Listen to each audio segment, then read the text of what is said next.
Okay, for this quick tutorial, I'm going to show you how to verify that if you have indeed already created a portfolio with Digicaiton Kora.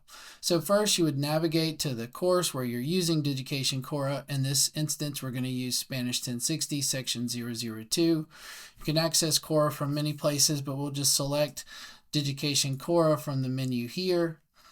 When Digicaiton Kora launches from here, it's going to show you the activities that are in the course where you are enrolled. Okay, and you can't really scroll down farther here.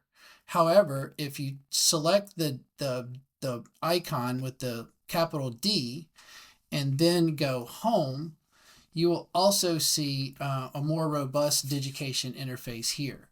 So you'll see a lot of activities from the course or courses where you're assigned, but you'll see my works here right under it. Now I have many portfolios, but if you're new to Digicaiton, you will only have one portfolio ideally because you just want to create one portfolio per semester.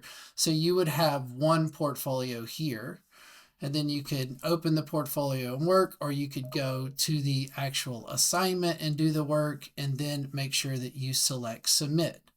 So remember, launch Digicaiton Kora and then select the D icon. All right, this is how you verify if you've already created a portfolio.